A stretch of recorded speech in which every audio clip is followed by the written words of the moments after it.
like to see your mom with a crown on? Can you mention your mom with a crown on? I'd love that. I'd like that look, too. That revealing memories from Prince Charles's personal video tribute to the Queen, which will air tonight on the BBC. I'm here with Mo Rocca, as you know. We're looking at the life and times of Queen Elizabeth. You look so dapper, too. Well, thank you. This is my royal look. Yeah, it's working for you. He's here he's joining us as we join Erica, who is in London to cover the Queen's Jubilee outside Buckingham Palace. And I have to tell you, Erica, I love looking at these home movies. They're great, aren't they? And they've had a really wonderful response this morning. They were on a lot of the shows, the breakfast shows, as they say here in the UK, and pretty prominently featured a lot of those pictures in the papers this morning because everybody loves that inside look. The Queen, of course, has reigned with a sure and a steady hand for more than half a century, 60 years now. And not only has she earned the respect of her people, but she's also positioned the monarchy for a future that many would say now appears brighter than ever. Born in London on April 21st, 1926, Elizabeth Alexandra Mary wasn't supposed to be queen. But when her uncle, King Edward VIII, abdicated to wed American divorcee Wallis Simpson, 10-year-old Princess Elizabeth suddenly became heir apparent to the British throne. I have found it impossible to carry the heavy burden of responsibility without the help and support of the woman I love. On her 21st birthday, the princess committed herself to public service.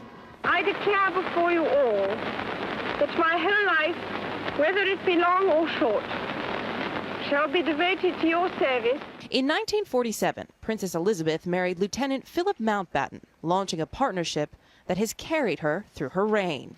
It was a real romance at the beginning. They were deeply in love. She's never looked at another man. Queen Elizabeth's 1953 coronation was the first major international event to be televised, opening up the pageantry and the splendor of the centuries-old ceremony to the world, and also opening up the monarchy to increased scrutiny.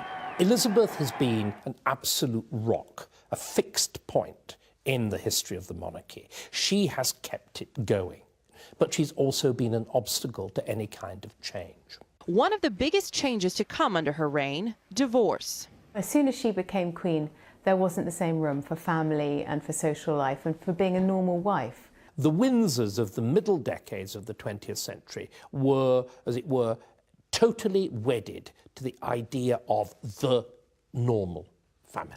Divorce was impossible, but finally, like dare one say, most women with families, they accommodate themselves. In 1992, the Queen's sons both separated and her daughter divorced. That same year, a devastating fire ravaged Windsor Castle on her 45th wedding anniversary.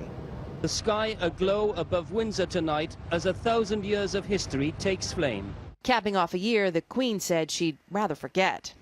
1992 is not a year on which I shall look back with undiluted pleasure. But one of the Queen's greatest challenges was still to come, on the heels of Prince Charles and Princess Diana's very public and dramatic divorce. Diana, Princess of Wales, has died after a car crash in Paris. Diana's 1997 death inspired an outpouring of love for the princess and backlash for the Queen, who remained silent for days before finally addressing the nation. I want to pay tribute to Diana myself. She was an exceptional and gifted human being. Since then, the Queen's image has slowly shifted. Now the nation's grand matriarch, she has a seemingly softer approach. In 2005, the Queen surprised many when she gave her blessing to the marriage of Prince Charles and his one-time mistress, Camilla Parker Bowles. And in the years since the wedding of the Duke and Duchess of Cambridge, the Queen seems to be sharing some of her spotlight with a new generation of royals, all while continuing to make history, as she did during last year's monumental visit to Ireland, the first by a British monarch in a century. That no one who looked to the future over the past centuries could have imagined the strength of the bonds that are now in place between the governments and people of our two nations. After 60 years on the throne, Queen Elizabeth is clearly not slowing down. The Queen is driven by duty.